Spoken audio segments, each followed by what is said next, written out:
Seasonal trends, weather, days on the market, average home prices, market competitiveness. All of this affects how easy it is and how much it's going to cost you to sell your house. Data and experience consistently show there are best months and worst months to sell your house. We're going to talk about that today. We're going to talk about what does best and worst mean, how is it going to operate, where is the highest profits analytically. Sell anywhere from May to June and you avoid selling in December and January. Whether you're a homeowner, a real estate agent, or just a representative for an investor, knowing when to hit the market is going to be vital for you to be able to close the best deal. We're going to talk about some highlights of that today. We're going to talk about your most profitable months, your least profitable months, home sales data by the months, pros and cons of selling during each season, and then we're going to put it all together for you in a nice, easy graphic for everybody to digest. Important note, the statistics that I'm going to use as my historical support for this are all based on nationwide surveys. These are not just Florida centric.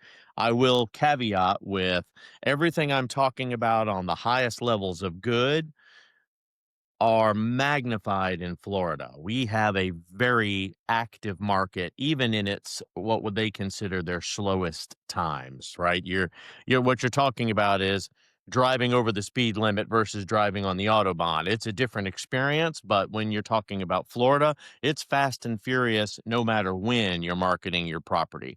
It's a good place to be a realtor. It's a better place to have a brokerage. So allowing homeowners to sell their properties for the highest prices, we need to understand the timing, the data that shows the most profitable and the quickest sales. And I get this question a lot. So I want to make sure that we understand that when I'm talking about a United States entirety market, the collateral that I'm utilizing is going to be a little different from state to state to state. So pretty consistent trends. Competition's going to get tough during certain periods, but houses still sell quickly in Florida because of the increased demand. So we're going to walk through those. Most profitable months to sell a house, according to analytics, May and June. I personally recommend selling a house anywhere between April and October. The buyer demand outpaces the number of homes that are traditionally available for sale, allowing the homeowners to sell their properties for the highest prices possible. The data consistently shows, and I'm talking about 10 years worth of data, even through the COVID months when the market was at its hottest in the last decade, still followed an increased trend during these months. Homes typically sold for more than listing price, and the median days on the market was much lower, so the house is selling faster. Very consistent, so competition tends to be tougher during that period. However, houses are still selling quickly during that time because of the increased demand. Obviously, some locations are more heavily impacted by seasonal trends. In that case, you're going to break down into the NAR data that shows the southern states, which is where we are, the southeastern region, are more prone to fluctuation, either because of weather condition or tourism influxes. Additional factors that you want to consider is the influential buyer demand in local markets, and that's going to be affected by the current interest rates, interstate migration, unemployment rates, income levels, and market conditions. There is a great article out there that states with the best and worst housing markets. You should read that. You should learn more. So let's dive into my first point of why May and June would be the most profitable months to sell a house. The end of spring marks what we consider the spring swing. It's a good time for buyers to be out and about, which makes it a prime time to look for a home. Because of this trend, the increased demand, the market sees bidding wars more often than not. This further fuels how quickly the turnaround of properties hit and sell off of the market. It means high demand, which means higher prices. It means more homes are sold above the traditional asking price, and it means lower medium days on the market.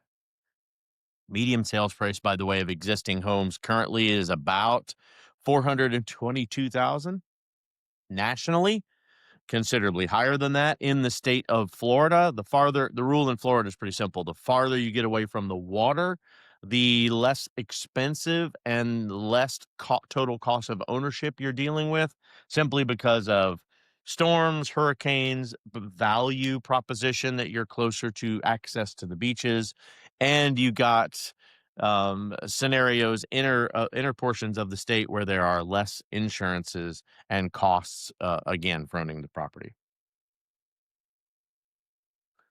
Homes sold above list price certainly have gone down considerably, but we're still seeing, as of May of this year, 31% of the homes that were listed still sold for over their list price. So when you're listening to the media rampage against interest rates, I still need to advise you that being a seller in this market is still a powerful place to be. However, the market itself is still more leveled. You need to understand that you're going to have to come to the table with a cooperative mindset to get the right deal.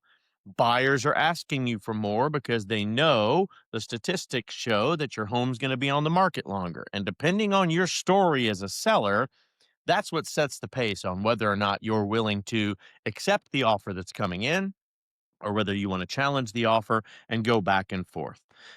My personal pricing strategies are, if I am on the listing side, price it right the first time. You are almost guaranteed that as long as the property is represented well inside and out, you're not going to have a problem selling the property within the average time on market. If you're on the buyer side, you need to come to the table understanding that you're typically not going to get exactly what you're asking for. However, don't be afraid to ask, be open to negotiation, but do your research and know if a market price on a property is relevant. If that's priced appropriately, go in without an insulting attitude. Don't try the low ball play just because you think you can and maybe you'll get lucky. This is not Vegas. You will insult the dealer and he will walk away from the table without even responding to your offer. I'll tell you, median days on the market for the last 3 years have continued to climb, but when I say continue to climb, I'm talking about at the height of our market, it was in 3 years ago in 2022, the slowest it had been, the average days on market was like 50 days. Now, it's currently around 56, 57 days. So we're talking about an additional week in the grand scheme of things. Take that additional week on the law of averages and create a good relationship between the buyer and seller. Agents, I'm looking at you. If you go into these negotiations half cocked with all of this data that I'm giving you today, expecting that you're going to take advantage of the buyer or the seller, shame on you. You should get out of the industry. Quite honestly, so many agents have misrepresented the practice of real estate in the last 5 years. And obviously, with all of the lawsuits, it has drawn that to the surface. We have the lowest trust rating in the history of our industry now because of what the media has exposed and what agents have tried to get away with over the years. I am a huge proponent of transparency, and in our brokerage, if you're not selling the truth and you can't support it by numbers, my agents are not allowed to allow those words to come out of their mouths. So I want to make absolutely sure when they're talking, it's talking in honesty, it's talking in transparency, they're following all of the rules, and they are administering a good, clean environment for collaboration and for negotiation between both the buyers and the seller side. And buyers, sellers, understand something. Your agent is your plug-in to the success of the transaction. If your agent's advising you and you are simply ignoring it just so that you can pretend you know more than them, you're making a fatal mistake. It's like getting on a roller coaster with the engineer and deciding that you knew when the track should accelerate versus decelerate. So, highest home prices. Let's get back to point. June, absolute best month to sell a house. Statistically, if you were looking for the highest profit from a sale, which means, kids, you had to have had your house on the market before the June timeframe. That doesn't mean you put it on the market in June, it sells in June. If the average time to a sale is almost 60 days, 2 months prior in the spring swing, you needed to have started putting your house on the market and preparing it for negotiations. That's going to increase the aperture so that when people are ready to contract and buy it 2 months later, you're good to go and you're ahead of the people that waited to the last minute and got bad advisement. High demand and lower inventory is always going to be a factor that's going to drive up housing prices.